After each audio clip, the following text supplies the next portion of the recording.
session for the semester. My name is Akila, which you possibly would have seen on your timetables. I am going to start off today by just going through a little introduction in terms of myself, firstly, and then the module, just give you an idea of what to expect for the semester in terms of the content, the assignment, your exam, your ICE tasks, that kind of thing. Also, I'm going to show you a pacer that you can keep with you throughout the semester just to get an idea or a feel for what the plan is for the semester. And then any questions that you have, you can let me know as well. So it's really just an introductory session. It will be as short and sweet as possible.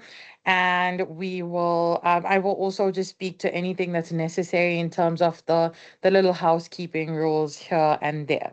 So, as I said, just to start off, I would like to just give you a bit of an introduction to myself. So, I'm going to share my screen. At the moment, I'm assuming you can all see the presentation that says um, quantitative techniques, and it has a couple of slides. But I'm going to change that for a second and just share with you another screen so that you can have a look at this introduction. It's just a little short introduction to myself, so you have an idea of me and what I'm about, where I lecture, and that kind of thing. So please let me know if you can see the screen as soon as I do share it. Okay, can I please get a thumbs up if you are able to see the screen? Okay, perfect. Thank you. So just a little bit about myself, a small picture at the top so you can see what I look like. And then just to give you an idea in terms of my qualification. So I did study at UKZN, the Westville campus in Durban. And in my undergrad here, I had studied and majored in finance and economics. And in my honors year, I had studied business finance. I majored in business finance only. So quite an experience. I enjoyed it. At the time that I was there, it was really a nice campus. We didn't have many issues with the strikes and so on. So it really was quite a good experience there. And I currently am working on my master's, which has honestly been a bit of a disaster. Not the master's itself, it's just that with time and commitments, it really has been something that I haven't been able to get down to. So it's just that I've registered literally 4 semesters in a row for it, but with commitments, because I lecture at the VC Durban North campus full time, I had to take on additional groups here and there because we had lecturers that were leaving, and I suddenly found myself lecturing 8 to 5, Monday to Friday. So for the past 2 years, I've literally done just that, like lecture 8 to 5, Monday to Friday. And then I also have online sessions. So I was lecturing about 3 times a week sometimes. And then if not 3 times a week, it became 2 times a week online. And then I still do development for our campus. So I set tests and exams and so on. I do moderation for Mancosa, but so it really was just a lot. And I have an 8-year-old, which I did include at the bottom of this page. So with a kid and then home chores and working a normal 8 to 5 and then still lecturing in the evening, it became a bit much. So I was then obviously unable to really get down to it and concentrate. So I'm hoping that this year is my year. I have taken on as little as I could in the second semester so that I can focus on my master's then. So I'm actually just registering in the second semester of this year. My first semester is still crazy. So I'm hoping that it would be a better time in the second semester and I will be able to complete successfully. So yes, I lecture, as I said, at VC Durban North, and I lecture finance modules. My specialization is actually finance. So I do lecture to the second year students finance, I take them for both Finance A, Finance B in their second year. And then the final year students, I also lecture them finance as well. So that is my main module. And then I also lecture at Vega in Durban, and it's also finance. And then I also lecture the second year students statistics. So that would be you guys in the distance space, as well as the full-time space at Durban North, and then sometimes the Westville campus as well. So yeah, just a bit about myself. So you can read through whatever's on the screen to get an idea of who I am. And then if you look at the last point under the fun facts, lecturing has actually been my only job. I literally was straight out of university into lecturing, and I have been doing this is my 11th year as a lecturer at Varsity College. So it's been amazing. Never saw myself doing it. Didn't think that lecturing was my thing. Um, I I I definitely feel I am a people's person, but I never saw myself lecturing. You know, we always have this idea that we sorry, I'm just going to stop sharing that screen with you and go back to the other.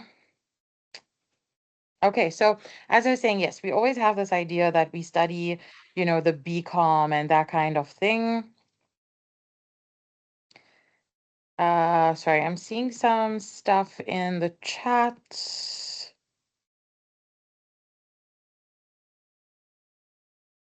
Okay, some of you seem to be having a difficult time with the audio.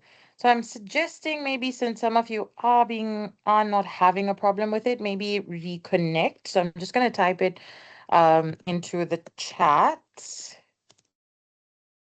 in case anyone, obviously those people can't hear me. Yes, so as I was saying, obviously we have this idea where, and it's just a stereotype where we study BCom and we think we need to go into the corporate world, that kind of thing. And that was exactly me. So I had this idea that I need to go into corporate and work at an office and have a normal 8 to 4, 8 to 5 job. But life obviously had other plans for me. I did actually do a short internship at Alexander Forbes, but personally, that was just not for me. And then through a friend of a friend, I just heard about this and I applied for a lecturing position at VC. And the rest, as they say, is history. So, yes, it's my 11th year with VC, and I love every minute of it. It comes with its flexibility, which for me personally is irreplaceable. So I really enjoy it. I enjoy it a lot more than I thought I would. And I'm so passionate about this. I love the online space as well. I love the modules I lecture. What I think is a big one for me is that I actually lecture what I studied. So for me, it's not like I've, studied one thing, but I've gone in another direction because I still am lecturing the exact stuff that I had studied, which for me is so rewarding. And to actually take that and put it into use it's been a great experience. So yeah, just a bit about myself. So I'm going to share with you the screen that I had up just now, which had the slides that is basically an introduction into the module. And I just want to take you through some of the slides, just some of the information that, sorry, I'm just waiting for it to load on my side.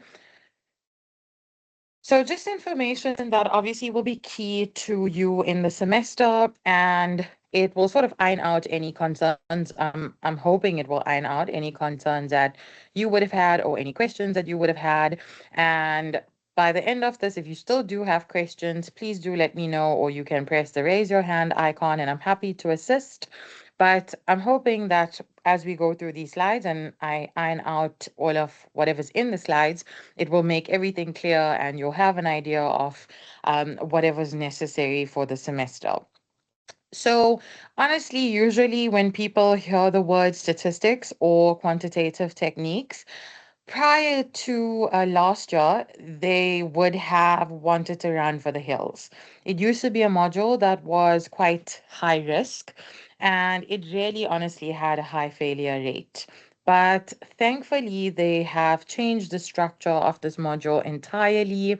It is now a module that honestly, last year, it went from being an at-risk module to becoming a module that had such phenomenal results, both in the full-time and the online space, that it is now one of the top performing modules. So it really has become one of the ones that students tend to enjoy more.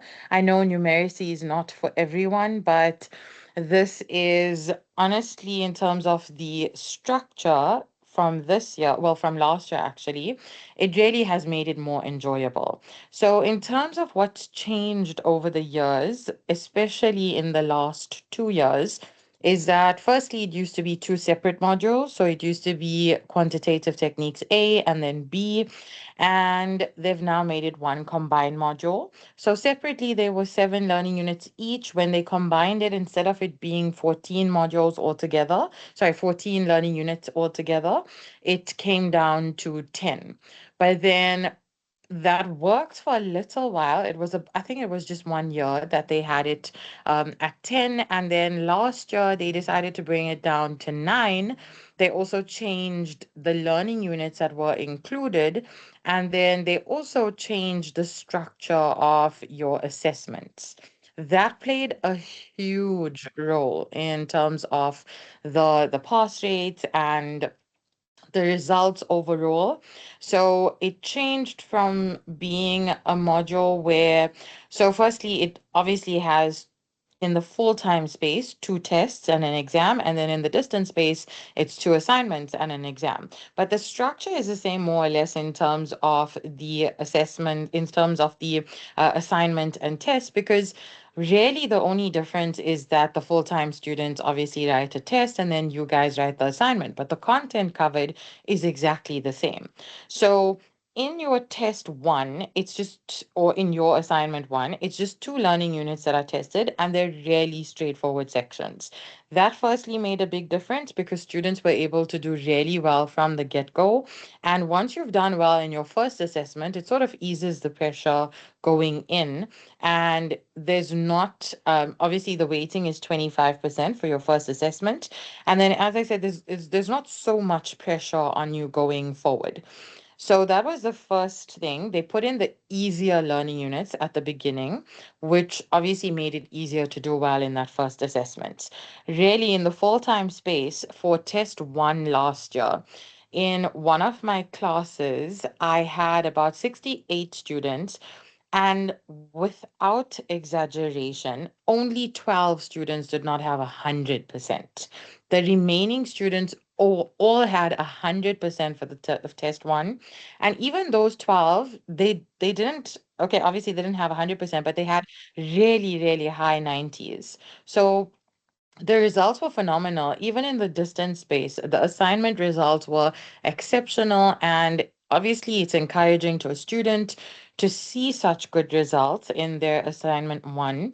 And it also gives them the confidence, the motivation for the second assessment, but it also at the same time sort of takes the pressure off for the second assessment. And then obviously, even though CAS is not a requirement generally, it still makes a difference in terms of having a higher cast or having a higher year mark going into the module because, sorry, going into the exam because obviously you're not aiming as high. So it really has become one of those modules that are more enjoyable. So I'm hoping that it's going to be the same for you this year. I have no doubt it will be, because if we're all on the same page, then we shouldn't have any issues. And obviously, you can communicate with me at any point in time in the semester if you're having a problem with anything, and we'll take it from there. So just to give you an idea of the learning units for the module. There are 9 learning units in total. So I've indicated on this page. Can I just confirm, sorry, that you can see the screen, the PowerPoint presentation? Okay, perfect. Thank you. Okay, so as I was saying, there are 9 learning units in total, and within brackets here, I've indicated that these are the chapters in your textbook where you will find each learning unit. Now, the reason I've indicated the chapters is because if you have a look at the textbook, it's quite big, firstly. Also, the reason it's quite big is because of the fact that it used to be two separate modules. So previously, when it was two separate modules, there were parts of it that you'd use for stats A, and then there was part of it that you'd use for stats B. But now, because you've combined it, it literally is random chapters in your textbook. So obviously, just to make your lives easier, so you know where to find each specific learning unit, I have indicated which chapter you will find it in. So please make note of this, and I will also upload this onto Arc.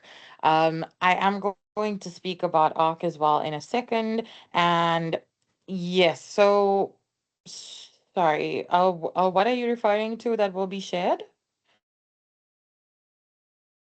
Is it this presentation, Keenan?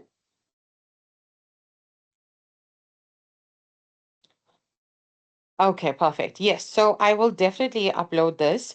And definitely because, as I said, it obviously is a bit much. If you look at the textbook, it is a bit, here and there, there's so much, and it's a bit of a thicker textbook, and you obviously wouldn't know exactly where to get it. I mean, you can follow your module guide, and your module guide will tell you as well where to find each learning unit in the textbook, exactly which pages, but this also just makes it easier to obviously have this document to refer back to identify which learning unit is which chapter in your textbook. So these are the chapters, the relevant chapters. However, I also am going to be providing you with slides for each learning unit. So the slides are honestly really, really beneficial. I don't want to blow my own trumpet, but I have put together slides that will make a world of a difference. The only reason I stress that is because your textbook does have a lot of information. So you will see that if you go to a specific chapter in the textbook, it obviously has all the relevant information, but it also has information that's a bit excessive. So it might have, a case study here or there, or an in-depth explanation of something that really only required like a sentence to be explained. So, because of the fact that there's so much information in the textbook, I have put together my own slides for each learning unit, 1 to 9, to make it easy for you so that you can work with the slides, but obviously together with the textbook. We're not ruling out the textbook. That is definitely the prescribed textbook that you'll need to have, you'll need to refer to. If there's an extra explanation that you need, you can go to the textbook and read up about a concept or a calculation in a little bit more detail. But honestly, the slides will change your life. You will really find it quite useful.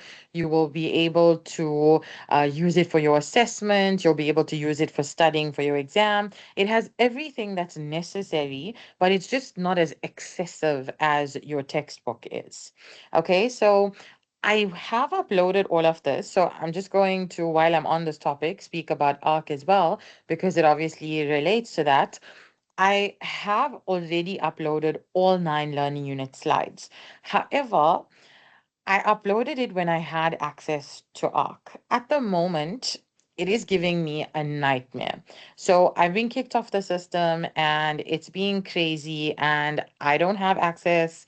I literally cannot access it for the past week or so, and I am trying literally every hour of every day, but it's made no difference.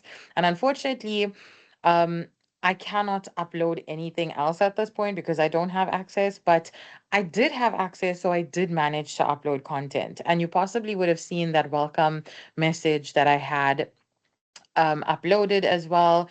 So fortunately, I did have access and I was able to do that because we would really be in a tight spot right now if I did not have access from scratch. So I'm grateful that I did actually have that access at that point and I was able to upload it. So you will be able to download the slides for each of the learning units. And I'm going to tell you exactly where to find it as well. So naturally, there is training for ARC, which you'll be going through. There are regular sessions that are taking place where they're training you on how to navigate the system and so on. But I'm just going to tell you quickly how to find it and where to find it on the system. So I'm just going to write that on the screen here. So basically, when you go onto your ARC, it will have blocks that show you all of the different modules that you're taking this semester. I know, Keenan, I agree. It has been difficult to navigate. It's been difficult for us as well. I'm so sorry. We're literally all in the same boat. It is all over the place in the full-time space, in the distance space. Literally everyone is struggling with it. And the problem is it's completely new to literally everyone. So everyone is sort of trying to find their feet at the same time. So nobody can really help anybody. And that's, I think, one of the major things is nobody who really is 100% with it. So even if you try to ask someone to help, they really don't know exactly how to help you. And that's why I've had such a struggle because I've gone to like literally six different people and nobody's been able to assist. So it's honestly take it as it comes situation. Each day trying again, every hour again, just until I can figure something out. But as I said, at least I have had access. So I have been able to upload content, and for the time being, we're okay. It's just that these online sessions have been a bit of a problem because I have had to just create a random link and send it through so we could have the session because I couldn't actually set up a proper meeting because I lost access to Arc. So yes, it has been a struggle, but hopefully the end is in sight. Um, Okay, so Joel, these recordings will be available on the YouTube channel that I mentioned in my welcome email. I am going to send you that link, but I don't have access myself, so it will most likely be through the operations team on campus. I'll get them to send you an email with my link, with the link to my YouTube channel, and I'll upload this onto the YouTube channel so you can catch up with that. I'm so sorry. I was supposed to send you an email that was detailing in that initial welcome email. I said to you, I'll talk to you more about the YouTube channel, which I will do in this session. But I was also supposed to send out an email, but then I lost access, so I couldn't send out that email. Honestly, it's a lot. It's quite frustrating. But again, as I said, because everyone's in the same boat, it's a tough one. My email address, I will type it into the chat. I did, I think, include it in the welcome email. I'm pretty sure I did. If you can have a look at that welcome email, it's the last point on that email. Just letting you know that this is my email address and you can email me if you have any queries. Obviously, module specific. Okay, so here's my email address. I've popped it onto the chat. Oh, is it not showing under my profile? Again, I honestly don't even know where all the information's gone to. I'm actually not even sure that the content I uploaded will still be showing on your side. Okay, okay, it's fine. I'll explain it to you when I do have access again. Sorry. Okay, so back to what I was saying, in terms of where to locate the slides. So although I have uploaded it, I was actually told by one of our ed techs, one of the staff, that if you did upload content and then there was an issue with your profile and you no longer have access, it potentially would have removed anything that you did upload. So I am crossing fingers and hoping that that was not the case and that whatever I have uploaded is still there. But it is a possibility that it could have been removed when I lost my access. I really do hope, though, that's not the case because I uploaded literally every learning unit slides already. Um, yay, thank you, Dennis. Yes, that's great news. Okay, so let me tell you then where to locate it. So as I said, you'll see all of your modules, and obviously one of them will say QUAT Sorry, I'm just trying to write as small as I can so it looks a bit untidy. So it will say QUAT. You'll obviously then select that module. And when you select that, it's going to bring up a pane on the left-hand side that will have a list of all of the learning units. So it'll say learning unit 1, learning unit 2, learning unit 3, and so on, all the way up until learning unit 9. So when you see those on the left pane, in case you haven't downloaded them or you don't know where to locate them, all you're going to do is select the Learning Unit 1, for example, the tab that says Learning Unit 1, and you'll scroll a little down.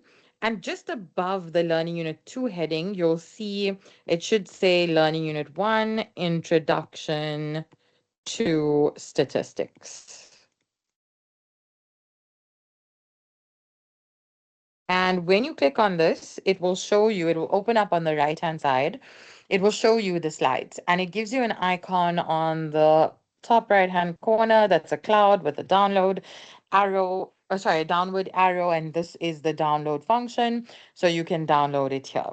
So every single learning unit from 1 to 9 has already been uploaded. So all you have to do is select the learning unit on the left-hand side and then go all the way down, and just above the last heading, sorry, just above the next learning unit heading, you'll see the slides. Sorry, I'm just looking at the chat.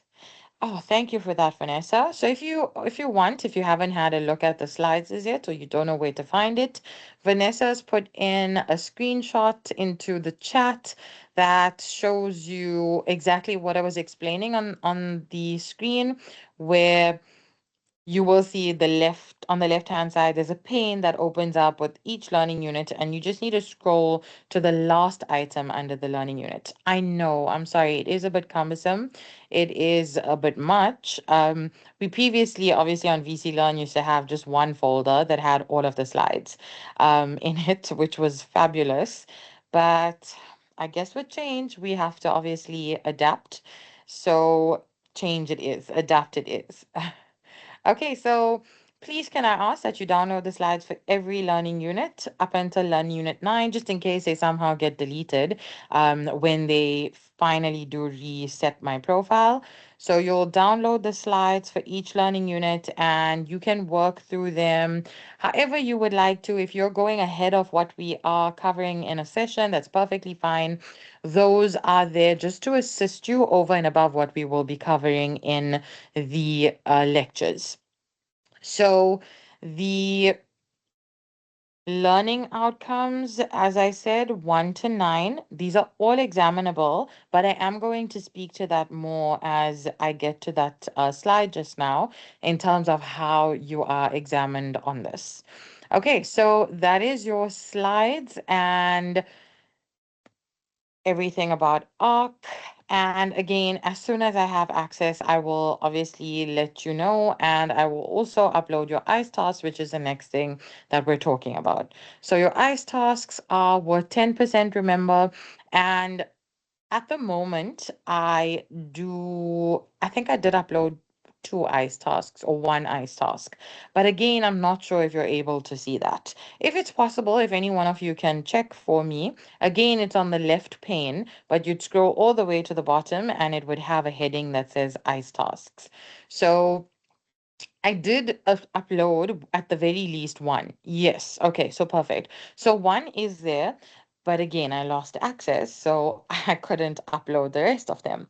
So at the moment, you just have 1 iSource to play with, but as soon as I do have access, I will upload the others. There will be 4 in total. And then this is all due by the 18th of May. So here's the due date in the middle of the screen. So what do we mean by one due date? So it just makes sense to, instead of having your tasks due at different different times in the semester. I know you obviously have a lot to do and a lot to keep up with in terms of your other assessments and so on. So I decided just to make life a bit easier to just have one final due date for your ICE tasks. So basically, from the time that I upload the ICE tasks, already, as I said, ICE task one is available. But as I upload the others as well, from the point at which I upload them, right up until the 18th of May at 23:59, you will be able to attempt them. It obviously will close and you won't have access to them from 12, obviously, as it becomes the 19th of May. So you have pretty much, so today is the 19th of February. So you literally have March, April, and May to complete this. So as soon as you have some time, if you have a little bit of time in between on the weekends and so on, you can complete them. But no pressure in terms of different due dates for each ICE task. You literally have the next 3 months to complete them. So the way in which the ICE tasks will work is that there are multiple choice questions. Again, just to make it easier, instead of you have to complete hectic questions and so on. They are a combination of theory questions and calculations, but the questions itself will be calculations, but the way in which you will answer it will just be multiple choice. So you're not having to enter any information. The question will be up there, and possible answers will be up there, and you will select the correct answer. Even if it's a calculation, I would suggest having a pen and page and a calculator with you for some of them, but you're just going to select from the possible answers. So there's no having to enter hectic information or equations and so on onto the ICE task. It will literally just be to select from the options available. So each task will have 2 attempts on it, just to allow for issues like, networks dropping and that kind of thing. If you have any issue, you do have 2 attempts on the task. So, sorry, I think I got cut off there for a second. So, as I was saying, you do have 2 attempts on the task. So, please do make note of that. And when I'm assuming that you possibly would have come across it last year, that your ICE tasks are mainly participation based. So you have to complete all 4 of them in order to get the 10%, but they do have a mark allocation on the system. So you will see that, and it's just because the system is set up in that way.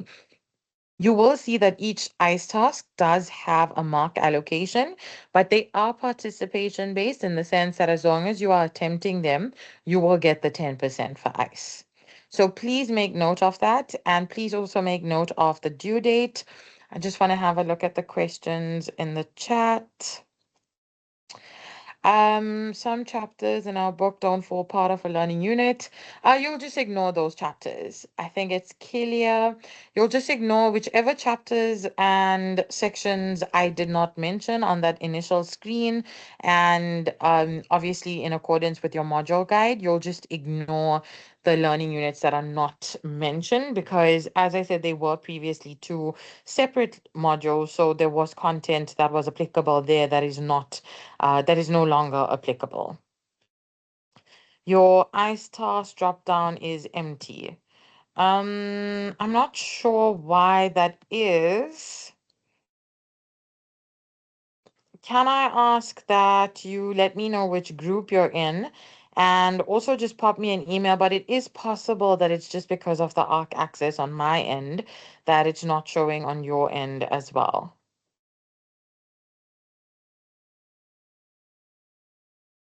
The past document does not ever include the ICE due date, Keenan. It's always just per lecturer because each lecturer has different due dates. Some of them prefer that you complete tasks at different times during the semester. Not everyone will have one final due date, and it's normal because some lecturers require you to complete one early on in the semester. Some of them give you more than 4 to complete if you want, that kind of thing. So the ICE tasks are really just dependent on the lecturer itself. It's not something that's part of the past document. Vanessa, in terms of the ICE tasks done in the sequence of the learning unit, it generally is done in that way. It's just something that you're obviously going to have to wing in terms of when to complete. So you'll obviously have an opportunity to look at the task. I generally do include, though, in the write-up of the task which learning unit is being covered. So you'll be able to have a look at what is being covered and then whether you'll be able to attempt the task or not. But yes, ICE Task 1 does cover Learning Unit 1.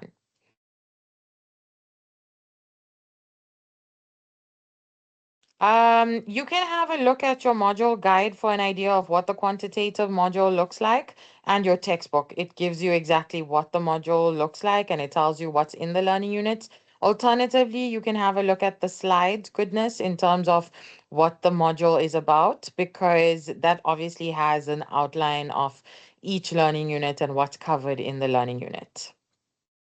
So, no, Ruan, it's actually not just statistics, because the first four learning units, and I'm just going to take you back to that slide, the first four learning units that you see here are actually pretty much mathematical based.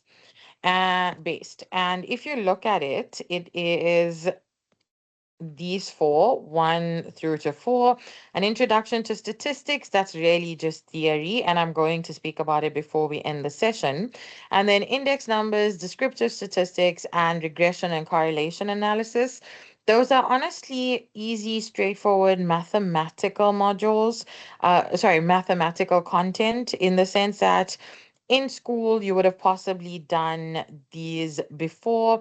It's really stuff like, for example, descriptive statistics is things like calculating the mean and the median and the mode and that kind of thing. So the first four learning units are more mathematical based, but the last five are more statistical based. So this is why they've combined the modules. Remember, I said earlier that it's now basically, they specifically selected certain learning units from the two separate modules it used to be, and they've now combined it so that you have a mix of maths and stats, and it is the earlier learning units are the easier ones, and then it gets a little bit tougher as you go along. But again, it's not crazy stuff. And with the slides, together with our recordings and the examples we go through in the sessions and so on, it should be fine. You really shouldn't have the worst time with this module. As I said, it has come a long way from how it used to be. Okay, so back to the next thing we were looking at. So we spoke about your ICE tasks, and the next thing is your assignment 1. So assignment 1 is worth 25% weighting, of a 25% rating. It is based on learning units 1 and 2. The final due date for it is the 14th of March, and it needs to be submitted by 23:59, as with all your assignments, and it is 100 marks. So this is honestly going to be quite a straightforward learning unit. The content that's covered here is learning unit 1, which is purely theoretical. The way in which they generally ask you learning unit 1 is it's multiple choice questions, so it's MCQs, and it is matching column questions. So matching column A with column B, or column X with column Y, whatever it is. It really is so easy, and as I said, really easy to get 100% or very close to 100% or very high marks. So 80% above is our aim for assignment 1. Really, you will see once you have access to the assignments that they are straightforward. They are really easy to do well in. And as I said, if we can set the bar at this point and do well at this point, then it makes it much easier and takes off the pressure for the remaining assessment and your exam. So learning unit 1 is your matching columns and MCQs. Learning unit 2 will be calculations, but also the content is quite easy and quite straightforward, and you will be able to do well in that as well. So 100 marks, 25% is the weighting, and this is the content that it covers. And then your assignment 2 is covering learning units 3, 4, and 5.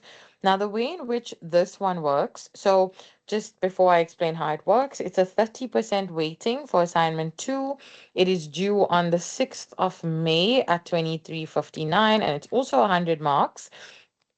And then in terms of the content that's covered, so it's learning units 3, 4, and 5. However, the way in which it works, and I'm going to write that at the bottom here, but we will speak about it more later on in the semester, is learning unit 4 and 5. There are questions in the assignment based on learning unit 4 and 5, and they are compulsory. Learning unit 3 is going to be broken down into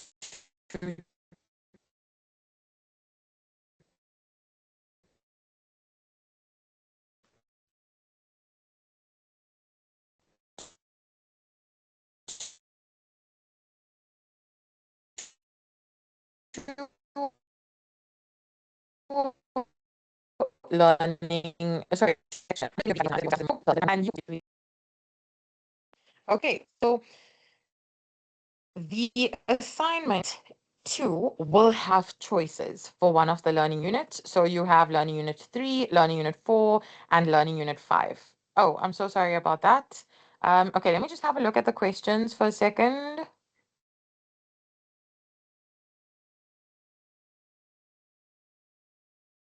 No, it's just an assignment, a normal assignment, not a time task.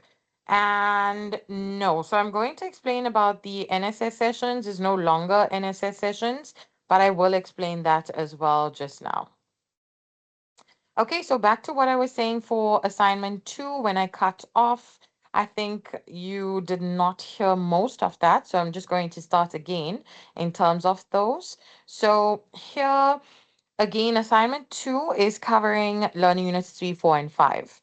Learning units 4 and 5, the questions based on those two learning units will be compulsory. But for learning unit 3, this will be broken down into two sections. One is called group data, the other is called ungrouped data. And you will simply choose in this section. So basically, you will not answer both of the questions that cover learning unit 3. You will only select one of them, but I will speak to this again a little bit later on in the semester when we get closer to assignment 2.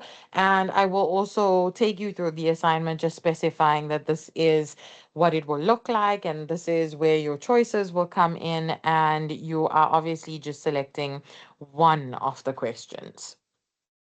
Okay, so that's just for learning unit three's question. But again, as I said, once we have access to the assignments, I checked yesterday and they weren't available. So as soon as they do become available, I will go through that and let you know about the assignment 2 specifically, because assignment 1 there's no choices. There everything is compulsory, but in assignment 2 you will have that choice for the one learning unit. Okay, so that's your assignment 2. And then your exam is going to cover all 9 learning units. But once again, there are options. So your exam is a 2-hour exam. It is 100 marks as opposed to 120, which most of your modules used to be out of previously. The mark allocation has changed this year. So it's 100 marks. The weighting is 35%. The date hasn't been released as yet, so that obviously will be updated on the pass as the semester plays out. But again, it's 9 learning units, well, all of the learning units, 100 marks, but there are also options here. So this is something that, as I said, was a big one in terms of why the module has become such a high performing module. So I've included on the next page the general breakdown of your exam, because this is the change that came about, and we have generally been asked to share this with students so they know what to expect in terms of the exam. I will again speak to this closer to the exam again, because for now we're obviously just starting off with the module. So we will obviously have to cross that bridge at a later. But just to give you an idea so that you understand that there's a lot of flexibility when it comes to the exam, and it's not a lot of pressure, because even though 9 learning units does sound like a lot, when we actually break down and look at this exam structure, you will see that you actually don't have to learn all 9 learning units for the exam. So here, and this is to answer some of the questions in actually just, I think it was just Keenan who said, how do the exams normally go for the other students? So as I said earlier on, it really was much better last year compared to the previous years. I mean, even in the previous year, students generally did quite well, but last year was a major surge in results, and the way in which the paper was set was obviously much easier because of the fact that you had choices and you could eliminate certain learning units. So basically, what is going to happen in your exam is that there would be 4 sections, and the mark allocation. So within brackets, you'll see the mark allocation. Honestly, I'm not 100% sure that this will be the exact mark allocation, because, as I said, last year, this exam was out of 120, but this year it's now out of 100. So I'm assuming basically the only difference from last year was that section A was 60 marks instead of 40, and it was then 60 plus 20 plus 20 plus 20, which was section A, section B, section C, section D. And if you add that up, that gave you your total of 120. But since they've made the total 100 now, I'm assuming that they will leave the ones that are 20 as is, and most likely they'll bring the 60 for section A down to 40. So this then, the 40 plus the 20 for section B, C, and D would give you 100 as your total mark for the exam. So again, I'm not 100% sure about that, but I'm assuming that this will be the change. We are waiting for them to give us some sort of feedback, but we haven't heard anything as yet. So I'm not sure about that. But if it sticks to what it was like last year, this should be the general idea of it. So last year, there were 4 sections in the exam. Section A, which had 3 questions in it, and they were all compulsory questions. Now, this would stay the same in the sense that there will be, and I will tell you again later on in the semester, which learning units again are compulsory. So it's learning units 1, 2, and 4 that are generally in section A, and all of the questions here are compulsory. There's no options. Then section B is going to have 2 questions, but you will choose one. These are exactly the same as your assignment 2.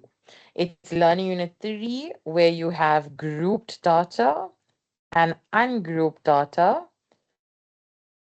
and you will choose between them. Exactly the same as assignment 2.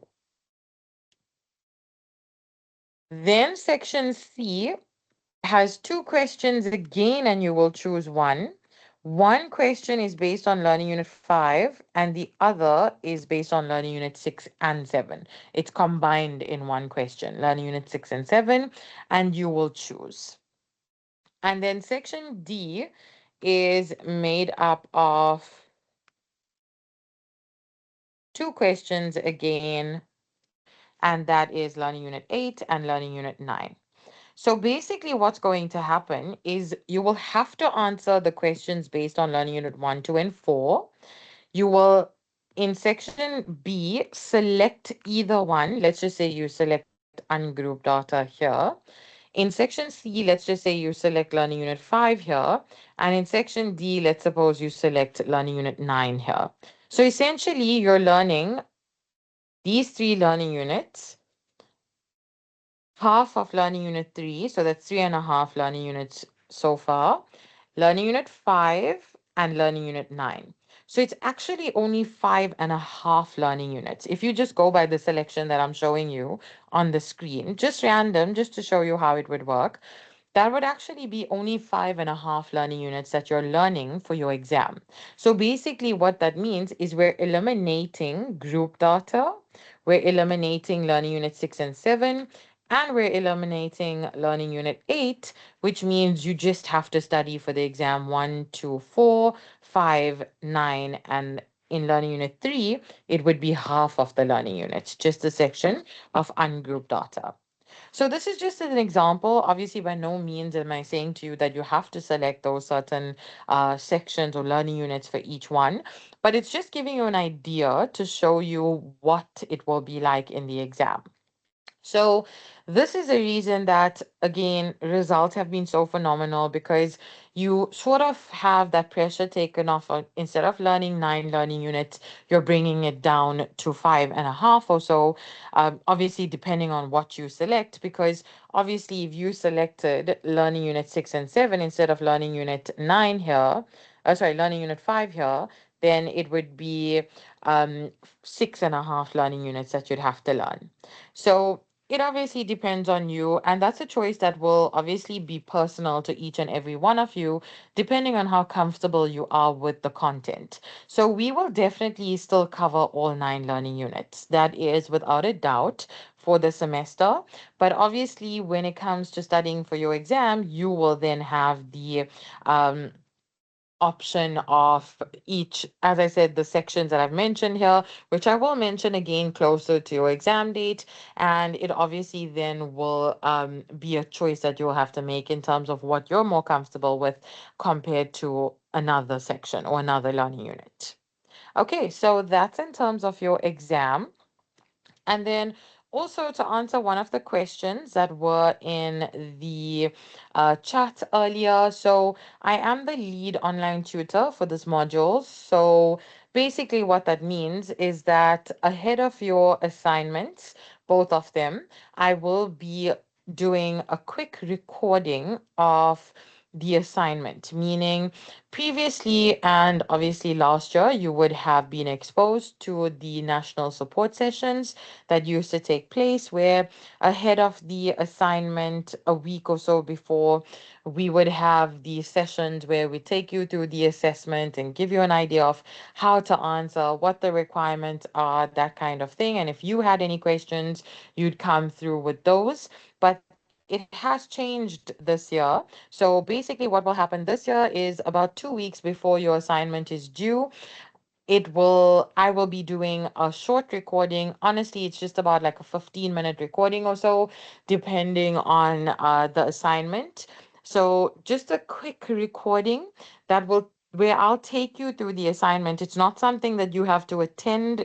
We're not working with that model any longer.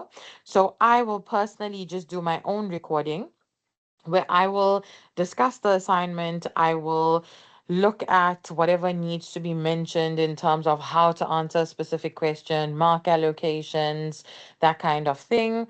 And I will send that recording to you, and you will then, if you have any questions after I have sent out that recording, whenever we have our next collab session. So let's just hypothetically say that your assignment is due in like 3 weeks' time. So next week, I'd do that quick recording. I would make it available to you. You listen in on it. And then in the following week's live session, you can then come through with any questions you have if there's any concerns that you did still have after that recording.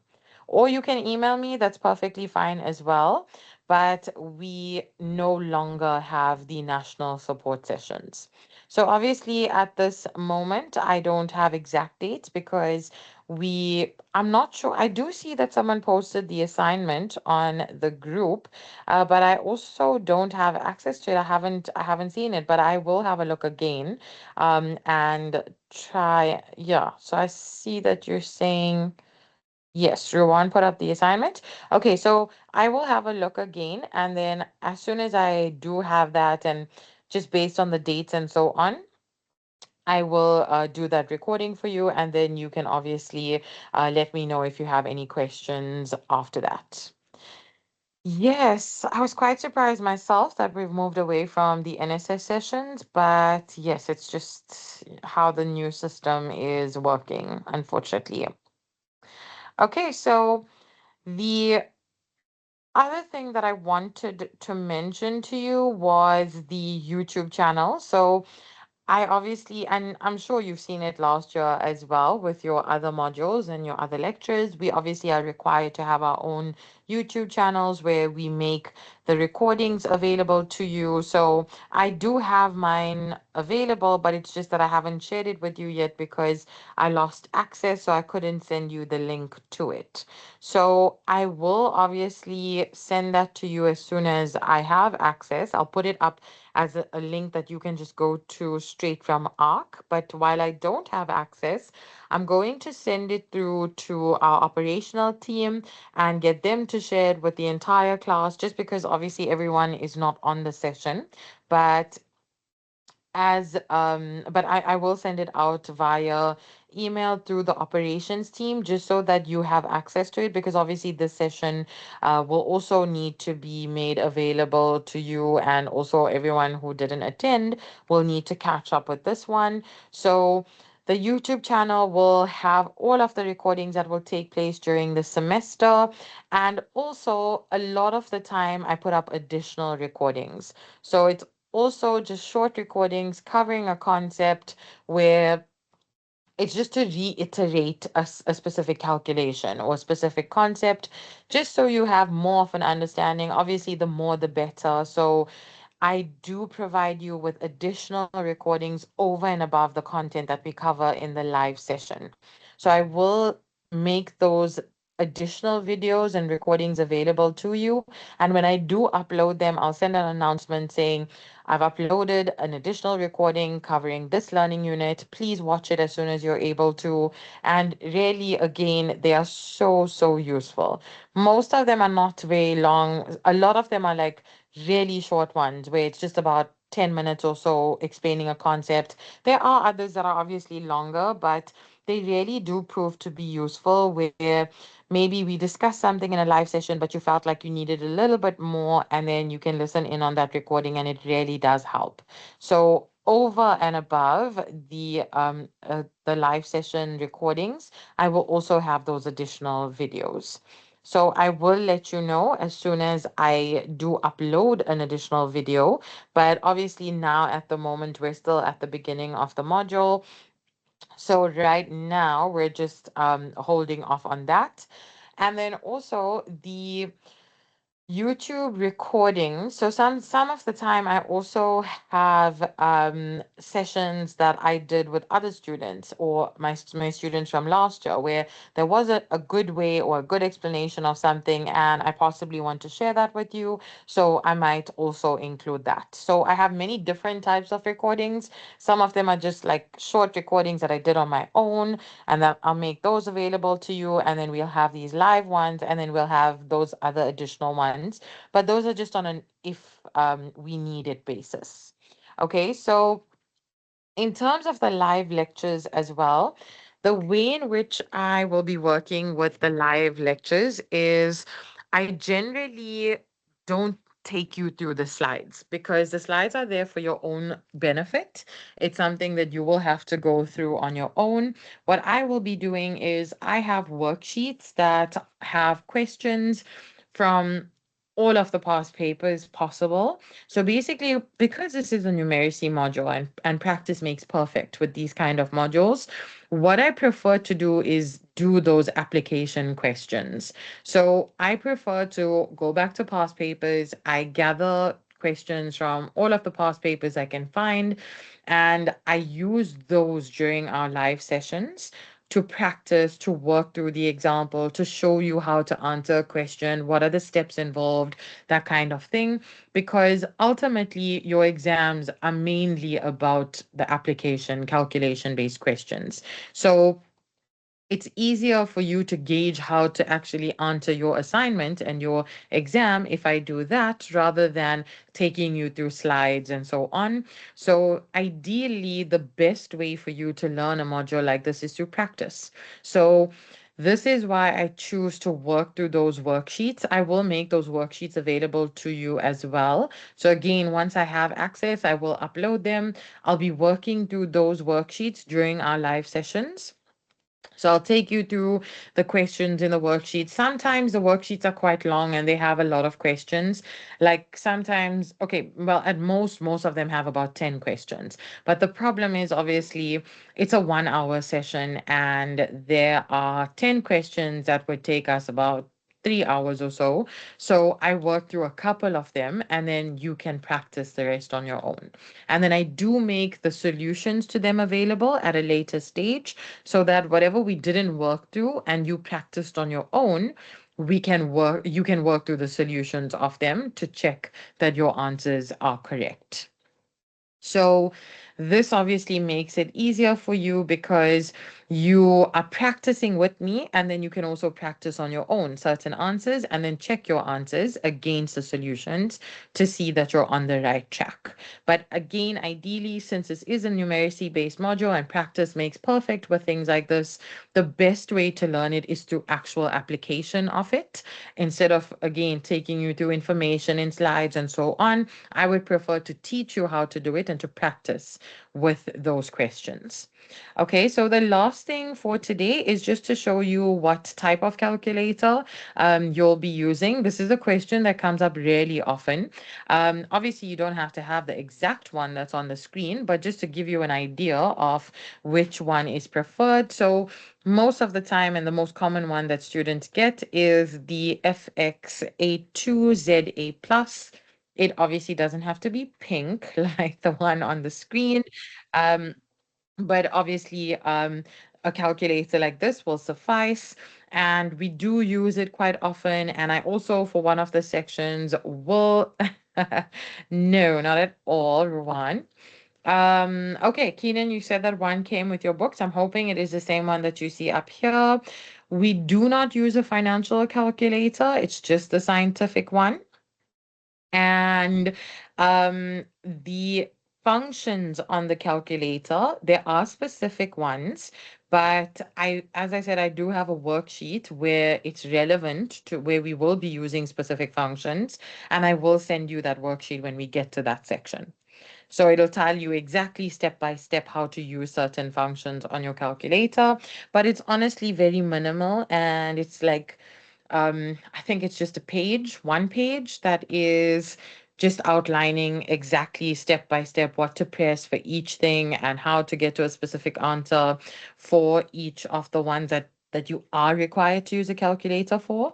But this is generally the calculator that most students have. I think it is actually the same one that um, the I think I should be sending you the Wisebooks should be sending you the same one, but obviously in different colors. If I'm not mistaken, I think it is the FX82ZA plus. It is. Okay, perfect. Okay, so that's it from me. Are there any questions from you guys? I'm hoping that I have outlined everything, answered any questions that you potentially would have had in your head. Oh, no, no, you don't require a financial calculator. In fact, this is a mistake that Wisebooks makes every year because they do that with the full-time students as well. But no, unless you're doing finance and accounting as your majors and you will be going on to third year finance, you won't need it. So only if you're doing finance as a major and you will be doing third year finance, you'll need a financial calculator in third year only. But if your major is strategic management or marketing, then you don't need the financial calculator. But either way, in second year, you don't use that financial calculator. The textbook, I don't know which is the most recent edition, but you don't need the most recent edition. Honestly, if you have a previous edition, it's perfectly fine. It will suffice. Really, the only difference between editions is just additional examples that they bring in.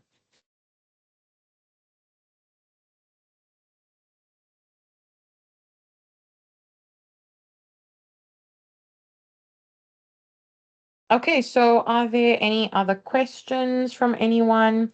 Um, The name, Lolita, the name of the textbook is Applied Business Statistics. I'm just trying, yes, Applied Business Statistics, correct. Sorry, I was just checking if I had a photo of it, but I don't, unfortunately. I'm so sorry. But yes, Applied Business Statistics, it is a black textbook. The link to the YouTube channel, I will get the operational team to send that out to you guys.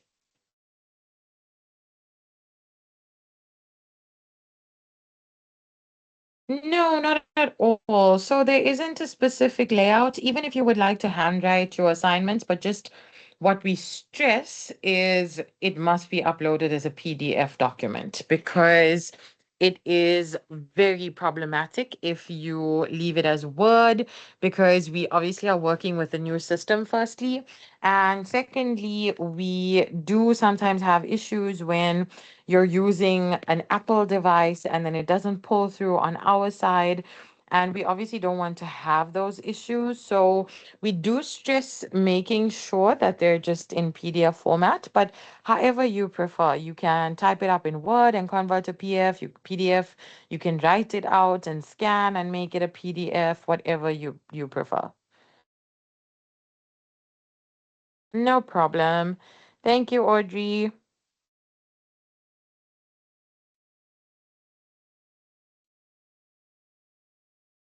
All right. So I think that is it for today. That's it from my side. Any other questions before we head off?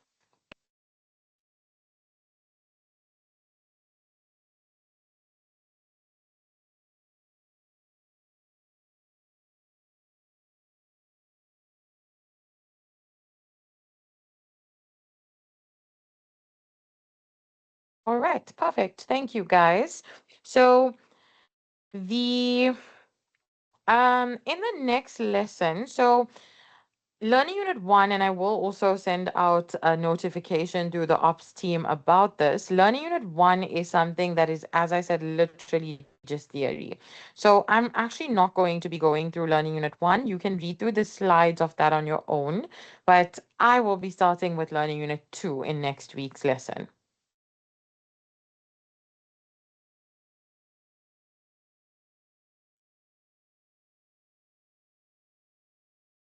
All right. Thank you guys for your attendance.